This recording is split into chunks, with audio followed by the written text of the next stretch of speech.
Welcome students. आज हम पढ़ रहे हैं chapter 10 reaching the age of adolescence. In the previous chapter you have learned how animals reproduce. It is only after growing up to a certain age that human beings and many other animals can reproduce. तो पिछले chapter में तो हमने पढ़ा था कि animals का reproduction होता कैसे है और हमें ये पता है कि एक सर्टेन एज पर ह्यूमन बीइंग्स रिप्रोड्यूस कर सकते हैं, उसके बाद ही रिप्रोड्यूस करना स्टार्ट करते हैं और दूसरे एनिमल्स के साथ भी ऐसा ही होता है।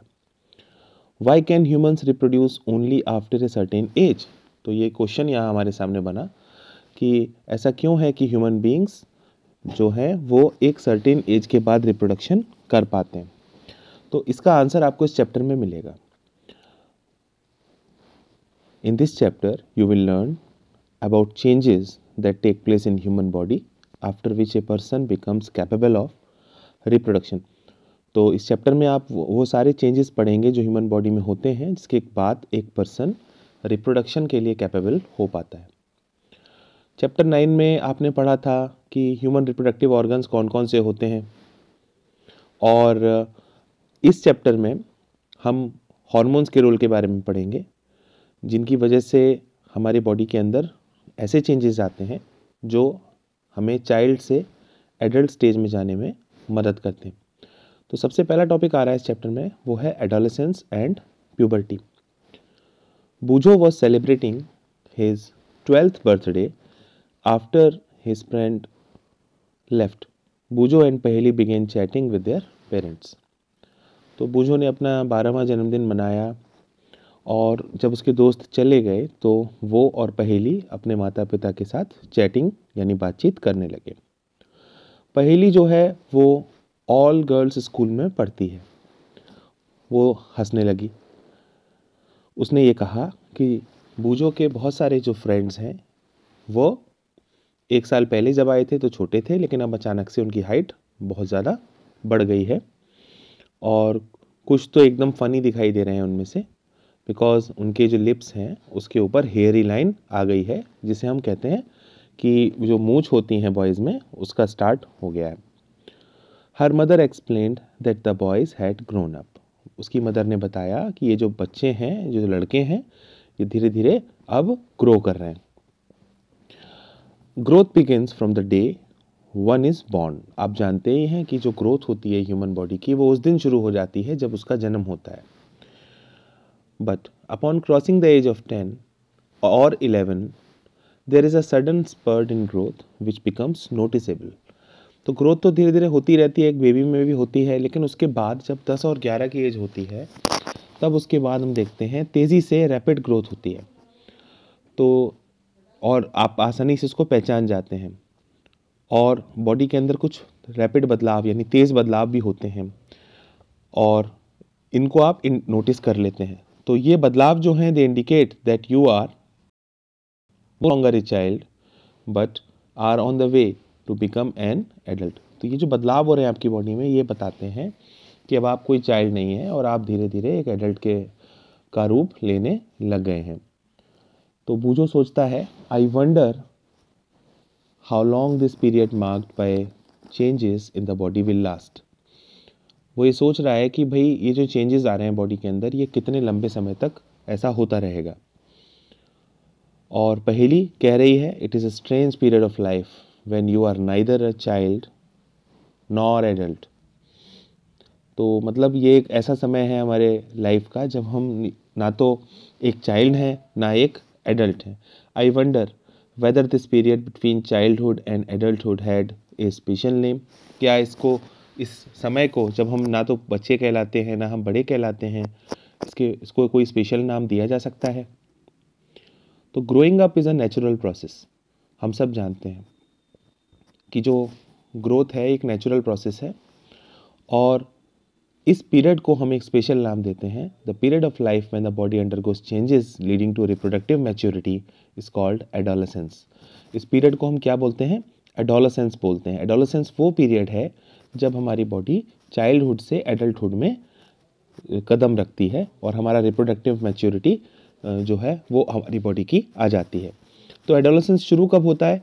It begins around the age of 11 and lasts up to 18 और 19 ईयर्स ऑफ एज। तो 11 की उम्र के आसपास ये शुरू होता है और आप जब 18-19 के हो जाते हैं तब तक ये चलता है। और आप जानते ही हो कि इसके बाद से टीन एज स्टार्ट हो जाती है। Since this period covers the teens, adolescents are also called as teenagers. तो हम उन्हें टीनेजर बोलते हैं। 13, 14, 15, 16, 17, 18, 19, तो ये टीन एज है। तो एडोलेसेंट्स जो होते हैं उन्हें टीनेजर भी कहा जाता है। गर्ल्स में ये जो एडोलेसेंस है वो थोड़ा सा पहले शुरू हो जाता है बॉयज़ के कंपैरिजन में। तो ऐसा हो सकता है कि 1-1.5 साल पहले गर्ल्स में शुरू हो जाए एज़ कम्पेयर टू बॉयज़। तो गर्ल्स का जो एडोलेसेंस है वो पहले आ जाता है as compare to the boys. Also the period of adolescence varies from person to person. और हमें ये भी ध्यान रखना चाहिए कि हर पर्सन का एडोलेसेंस एक लिमिटेड ड्यूरेशन का होता है, मतलब अलग अलग का ऑनसेट भी अलग अलग हो सकता है। कोई थोड़ा पहले से इस स्टेज को पा लेता है, कोई थोड़ा सा लेट पाता है। The human body undergoes several changes during the adolescence. तो एक ह्यूमन बॉडी के अंदर एडोलेसेंस में बहुत सारे बदलाव आते हैं और ये जो चेंजेस हैं ये प्यूबर्टी को मार्क करते हैं, मतलब प्यूबर्टी आ गई। These changes mark the onset of puberty. तो अगर हमारे शरीर के अंदर कुछ बदलाव होने लग जाए, हम बड़े हो रहे हैं, और वो बदलाव किस चीज़ को मार्क करेंगे? प्यूबर्टी को। तो प्यूबर्टी वो कंडीशन है जो ये बताती है कि अब आप एडल्टहुड की तरफ जा रहे हो। The most important change which marks puberty is that boys and girls become capable of reproduction and the puberty ends when an adolescent reaches the reproductive maturity. तो प्यूबर्टी का सबसे इम्पॉर्टेंट जो चेंज है जो इसको मार्क करता है वो क्या है कि जो बॉयज़ और गर्ल्स हैं वो रिप्रोडक्शन के लिए कैपेबल हो जाते हैं। और प्यूबर्टी कब ख़त्म होती है? प्यूबर्टी तब ख़त्म होती है जब एक एडोलेसेंट रिप्रोडक्टिवली मैच्योर हो जाता है। Paheli and Bujo realized that sudden increase in height, hairy line above the lips in boys were signs of adolescence. पहेली और बूझो ने यहाँ पर रियलाइज़ कर लिया कि अगर हाइट एकदम से बढ़ती है 11 की एज के बाद, और अगर बॉयज़ के लिप्स के ऊपर हेयरी लाइन अगर आ जाती है, तो उसका मतलब क्या है कि एडोलेसेंस शुरू हो गया है। They wanted to know more about other changes at puberty. और अब वो जानना चाहते थे कि प्यूबर्टी में और कौन कौन से चेंजेस आते हैं। तो यहाँ पर अब देख लेते हैं कौन कौन से चेंजेस आते हैं। तो अब अगला पैरा पढ़ना स्टार्ट करेंगे, चेंजेस एट प्यूबर्टी। देखो, सबसे इंपॉर्टेंट चेंज है इंक्रीज इन हाइट। तो सबसे आसानी से दिखाई देने वाला, स्पष्ट तौर पे दिखाई देने वाला जो चेंज है वो है sudden increase in height. At this time, the long bones, that is the bones of arms and legs, elongate and make a person tall. तो हमारे शरीर की जो लॉन्ग बोन्स होती हैं वो elongate होती हैं, और जो पर्सन होता है वो कैसा हो जाता है? लंबा हो जाता है, टॉल हो जाता है।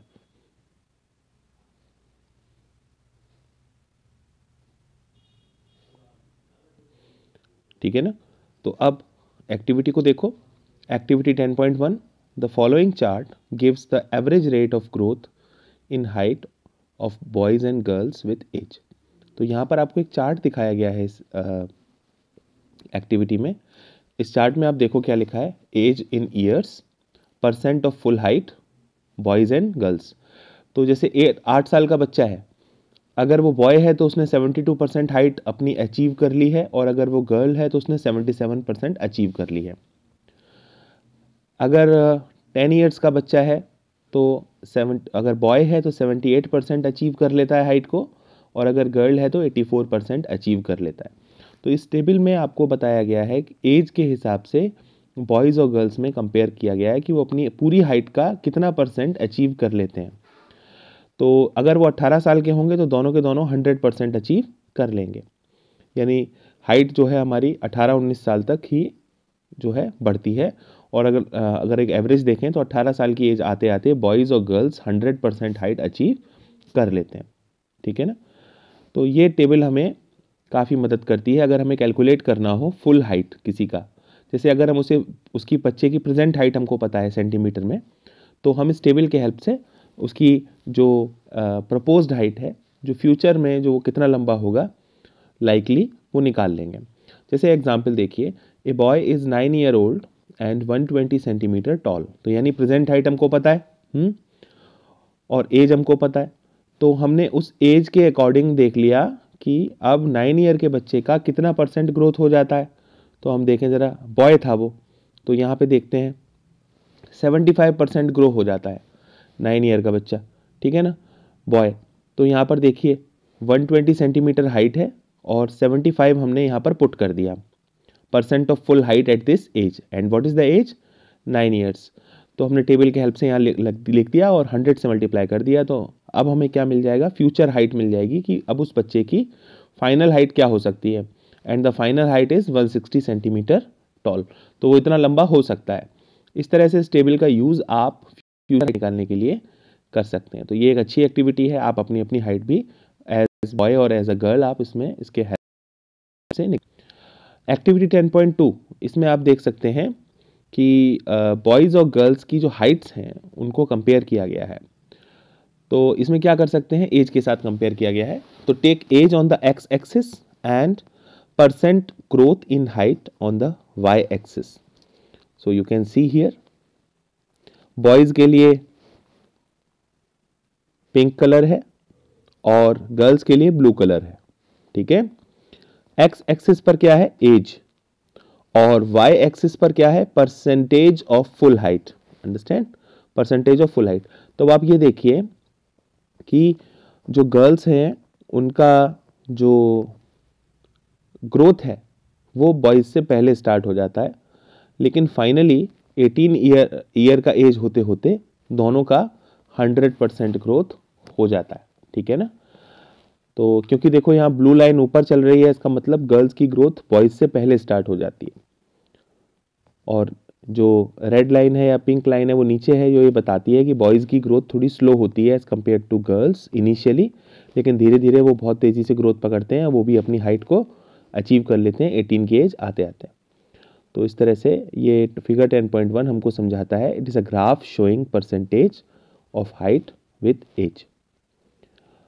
तो इसको देखो, यहाँ बताया गया है इस पैरा में, इस वाले पैरा में, initially girls grow faster than boys, but by about 18 years of age both reach their maximum height. The rate of growth in height varies with different individuals. Some may grow suddenly at puberty and then slow down, while others may grow gradually. तो puberty के time पर जो height बढ़ने का जो सिलसिला है या जो तरीका है वो अलग अलग लोगों में अलग अलग हो सकता है। कुछ तो प्यूबर्टी के टाइम पर एकदम से ग्रो कर सकते हैं और कुछ ग्रेजुअली यानी धीरे धीरे धीरे धीरे ग्रो करते हैं और अपनी हाइट को पा लेते हैं। अब पहेली सोच रही है, आई एम वरीड दो I have become taller, my face looks much smaller compared to my body. तो पहली सोच रही है, हाँ मैं लंबी तो हो गई हूँ लेकिन मैं तो इस समय वरी हूँ क्योंकि मेरा जो फेस है मेरी बॉडी के हिसाब से थोड़ा मुझे छोटा लग रहा है। तो अब पहली के इस सवाल का क्या उत्तर है, देखिए, there is no need to worry for पहली को चिंता करने की कोई ज़रूरत नहीं है। All parts of the body do not grow at the same rate. हमारे बॉडी के जितने भी पार्ट्स हैं वो एक ही रेट पर ग्रो नहीं करते। समटाइम्स कभी कभी क्या होता है कि हमारे आर्म्स, हमारे लेग्स या हमारे हैंड्स जो हैं वो ओवर साइज्ड लग सकते हैं, मतलब एकदम से ग्रोथ होने के कारण हमारे हाथ पैर लंबे लग सकते हैं और हमारा बाकी हिस्सा जैसे कि हमारा चेहरा, हमारा फेस छोटा लग सकता है और आउट ऑफ प्रोपोर्शन हो सकता है। बट धीरे धीरे बॉडी के अदर पार्ट्स भी इस ग्रोथ को पकड़ लेते हैं और हमारी बॉडी कैसी हो जाती है, proportionate हो जाती है।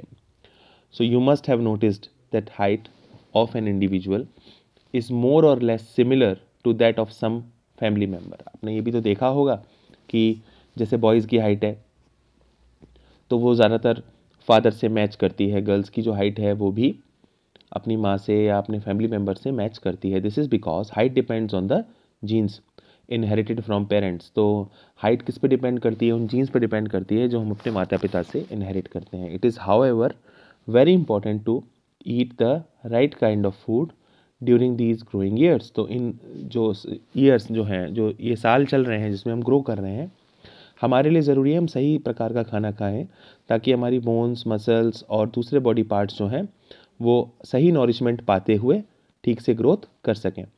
तो आप ये भी पाओगे कि जो न्यूट्रिशनल नीड्स होती हैं एडोलेसेंट्स की, वो एक स्पेशल होती हैं और ज़्यादा होती हैं, जिसके बारे में हम इस चैप्टर में आगे चल के पढ़ेंगे। और कौन कौन से चेंजेस आते हैं, देखो changes in the body shape.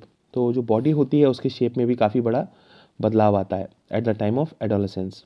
आपने देखा होगा जैसे आपके जो क्लास में लड़के होंगे उनके ब्रॉड शोल्डर हो गए होंगे या चेस्ट जो है वो वाइड हो गया होगा, चौड़ा हो गया होगा। अगर as compare to junior classes, आपसे छोटी क्लास के जो बच्चे होंगे उनके कंपैरिजन में अगर आप अपनी क्लास के बच्चों को देखो तो उनके शोल्डर्स ज़्यादा ब्रॉड होंगे और चेस्ट ज़्यादा वाइड होंगे। ऐसा क्यों? बिकॉज ये जो बॉयज़ हैं ये प्यूबर्टी की एज में आ चुके हैं और शोल्डर्स जो हैं वो धीरे धीरे ब्रॉड होना शुरू हो जाते हैं as a result of puberty and as a result of growth. Girls में भी आप देखेंगे तो गर्ल्स में जो हिप्स वाला रीजन होता है जिसे हम कहते हैं रीजन बिलो द वेस्ट, वो भी वाइड होना शुरू हो जाता है। तो बॉयज़ में क्या होता है, जो शोल्डर्स हैं और जो चेस्ट है वो वाइड हो जाता है, वहीं गर्ल्स में क्या होता है, जो वेस्ट वाला रीजन है वो वाइड होता है। और बॉयज़ में आप एक और चीज़ देखते हैं कि जो मसल्स होती हैं बॉडी की, they grow more prominently than in the girls. तो गर्ल्स में मसल का इतना ग्रोथ नहीं होता, लेकिन बॉयज़ में मसल्स का ग्रोथ भी होना स्टार्ट हो जाता है। ये भी एक साइन है प्यूबर्टी का। 10 changes occurring in adolescents boy and girls are different. तो हमें ये तो पता चल ही गया कि एडोलेसेंट बॉयज़ और गर्ल्स में जो चेंजेस आते हैं वो अलग अलग टाइप के होते हैं। एक चेंज देखो है, वो क्या है, वॉइस चेंज। आपने नोटिस किया होगा कि आपकी क्लास में जो कुछ लड़के हैं उनकी वॉइस जो है वो क्रैक होना स्टार्ट हो गई है, यानी वो सीधी सीधी आवाज़ नहीं आ रही, उसमें थोड़ा सा क्रैकिंग आ गई है। क्योंकि प्यूबर्टी के टाइम पर जो वॉइस बॉक्स होता है या जिसको हम लैरिंक्स कहते हैं वो धीरे धीरे बड़ा होना शुरू हो जाता है। और बॉयज़ में क्या होता है, लार्ज वॉइस बॉक्स होते हैं, बड़े वॉइस बॉक्स होते हैं। और जो ये ग्रो करता हुआ वॉइस बॉक्स होता है इसको आप देख सकते हो गले के अगले हिस्से पर, जिसको हम बोलते हैं एडम्स एप्पल। तो यहाँ पर इस फिगर में आप देखिए, इस फिगर में हमें एडम्स एप्पल यहाँ पर दिखाया गया है, इस तरह से बॉयज़ में दिखाई देता है। तो एडम्स एप्पल क्यों है ऐसा? बिकॉज लैरिंक्स का साइज़ बड़ा हो गया है। गर्ल्स में लैरिंक्स जो है वो बाहर से नहीं दिखाई देता आसानी से, बिकॉज वो छोटा होता है। तो गर्ल्स की वॉइस कैसी होती है, पतली होती है, हाई पिच्ड होती है ना, जबकि बॉयज़ की जो आवाज़ होती है वो डीप होती है, deep voice. In adolescent boys, sometimes the muscles of growing voice box go out of control and the voice becomes hoarse. तो एडोलेसेंट जो बॉयज़ हैं उनमें आप ये और देखोगे कि आवाज़ होर्स हो जाती है। होर्स होने का मतलब क्रैक होने लगती है। और ये जो स्टेट है ये कुछ दिनों तक चल सकती है या कुछ हफ्तों तक चल सकती है, उसके बाद उनकी आवाज़ जो है वो ठीक हो जाती है। तो ये एक बदलाव है जो हमें देखने को मिलता है। अब इसी बात को सुनने के बाद जो बूझो है वो बोलता है, many of my classmates have a hoarse voice, now I know why. मुझे पता है कि मेरी क्लास में बहुत सारे बच्चों की, लड़कों की वॉइस जो है वो होर्स हो गई है और अब मुझे समझ में आ गया है कि ऐसा क्यों होता है। अगला चेंज जो आता है वो है increased activity of sweat and sebaceous glands. तो ये भी एक चेंज है जो हमें देखने को मिलता है at the time of puberty. Puberty के टाइम पर जो स्वेट ग्लैंड्स हैं यानी जहाँ से पसीना निकलता है, और ऑयल ग्लैंड्स जो हैं जिन्हें हम सीबेशियस ग्लैंड्स बोलते हैं, उनका सिक्रीशन बढ़ जाता है, यानी बॉडी में ज़्यादा पसीना आने लगता है और बॉडी में से ऑयल का सिक्रीशन भी बढ़ जाता है। इसी समय पर हम देखते हैं कि बहुत सारे लोगों को एक्ने होने लगते हैं। एक्ने का मतलब मुहासे, पिंपल्स, एक्ने ये होने लगते हैं और इसकी वजह से उनको दिक्कत भी होती है। तो फेस पर अगर पिंपल्स हो रहे हैं, एक्ने हो रहा है, तो उसका मतलब क्या है कि आपकी बॉडी में जो स्किन है आपकी, वहाँ पर जो ग्लैंड्स हैं उनकी एक्टिविटी बढ़ गई है और ग्लैंड्स की एक्टिविटी बढ़ने के कारण एक्ने या पिंपल्स होते हुए नज़र आ रहे हैं। तो अब स्वेट ग्लैंड्स क्या है, जो स्वेट को यानी पसीने को निकालते हैं। तो few glands such as sweat glands, oil glands and salivary glands release secretions through ducts. तो हमें ये एक और नई चीज़ ध्यान रखनी है कि जैसे स्वेट ग्लैंड्स हैं, वो स्वेट ग्लैंड्स में क्या होता है कि जो ग्लैंड के अंदर स्वेट प्रोड्यूस होता है वो स्वेट डक्ट्स के थ्रू बाहर निकलता है हमारे बॉडी के स्किन के सरफेस पर, डक्ट्स के थ्रू। डक्ट यानी ये डक्ट है, ठीक है ना, पाइप। तो इसके थ्रू बाहर निकलता है। ऐसे ही ऑयल ग्लैंड से ऑयल बनता है, वो भी डक्ट्स के थ्रू बाहर आता है। सलाइवरी ग्लैंड्स जो हमारे माउथ में होते हैं, उससे सलाइवा निकलता है, वो भी डक्ट के थ्रू बाहर आता है। तो इनको हम डक्टेड ग्लैंड्स बोलते हैं। जबकि एंडोक्राइन ग्लैंड्स क्या होते हैं? एंडोक्राइन ग्लैंड्स रिलीज हार्मोन्स, और इन ग्लैंड्स में डक्ट नहीं होती। एंडोक्राइन ग्लैंड्स में कोई डक्ट नहीं होती, और जो हार्मोन निकलते हैं वो कहाँ से निकलते हैं? एंडोक्राइन ग्लैंड से डायरेक्टली ब्लड में चले जाते हैं, बिकॉज कोई डक्ट नहीं होती। So they are also termed as ductless glands. Understand? तो डक्टेड ग्लैंड्स और डक्टलेस ग्लैंड्स में अंतर यही है कि जो डक्ट है वो होना या उसका ना होना। अगला change, development of sex organs. तो फिगर 9.1 और फिगर 9.3 को अगर आप देखेंगे पिछले चैप्टर का जो हमने पढ़ा था, तो आपको पता चल जाएगा कि कौन कौन से सेक्स ऑर्गन्स होते हैं ह्यूमंस में। At puberty male sex organs like testis and penis develop completely. तो प्यूबर्टी के टाइम पर मेल में जो सेक्स ऑर्गन्स होते हैं, जिन्हें हम टेस्टिस कहते हैं या पेनिस कहते हैं, उनका पूरी तरह डेवलपमेंट हो जाता है। एंड जो टेस्टिस होती है वह स्पर्म्स का फॉर्मेशन भी शुरू कर देती है। गर्ल्स में क्या होता है? ओवरीज एनलार्ज हो जाती हैं, एग का प्रोडक्शन शुरू हो जाता है और एग मैच्योर होने लगते हैं। Also ovaries start releasing mature eggs. तो हमने पिछले चैप्टर में ये पढ़ा था। Reaching mental, intellectual and emotional maturity is the next change. Adolescence is also a period of change in a person's way of thinking. Adolescence भी एक समय है ऐसा जिसमें आप देखते हैं कि कोई भी पर्सन जो मैच्योर हो रहा है उसके सोचने का तरीका भी बदल जाता है। एडोलेसेंट्स जो होते हैं वो ज़्यादा इंडिपेंडेंट हो जाते हैं, अपने बारे में ज़्यादा जानने लगते हैं, उनकी बुद्धि का विकास होने लगता है और वो सोचने में काफ़ी समय निकालने लगते हैं अपने बारे में, संसार के बारे में। In fact, it is often the time in one's life when the brain has the greatest capacity for learning. और ये वो समय है जीवन का जब हमारे दिमाग के अंदर सबसे ज़्यादा कैपेसिटी आ जाती है सीखने की, लर्न करने की। Sometimes, however, an adolescent may feel insecure while trying to adjust to the changes in the body and mind. कभी कभी ये हो सकता है कि जो एडोलेसेंट है वो इनसिक्योर फील करे, क्योंकि वो एडजस्ट नहीं कर पाता अपनी बॉडी को, मतलब जो बॉडी में बदलाव हो रहे हैं उनको समझ नहीं पाता, समाज में जो बदलाव हो रहे हैं उनको समझने लगता है, तो अपने साइकोलॉजी को डेवलप नहीं कर पाता, उसकी जो साइकोलॉजी है वो चेंज हो जाती है, उसका माइंड एडजस्ट नहीं हो पाता, उसकी बॉडी में जो ग्रोथ हो रही है उसके साथ वो एडजस्ट नहीं कर पाता। तो as adolescent learners you should know that there is no reason to feel insecure. इसलिए अब आपको ये समझ लेना चाहिए कि आपको इनसिक्योर होने की कोई ज़रूरत नहीं है। जो भी बदलाव हो रहे हैं आपकी बॉडी में वो एक रेगुलर पार्ट है आपकी लाइफ का और धीरे धीरे ये हो जाएंगे। These changes are a natural part of growing up. ये ग्रोइंग अप का एक नेचुरल तरीका है और ये होना ही है, इससे आपको चिंता करने की कोई ज़रूरत नहीं है। तो बच्चों, इस वीडियो में हमने क्या पढ़ा? इस वीडियो में हम पढ़ा कि जब एडोलेसेंस आता है, जब प्यूबर्टी का ऑनसेट होता है, तो हमारी बॉडी के अंदर क्या क्या चेंज आते हैं। तो thank you students for watching this video.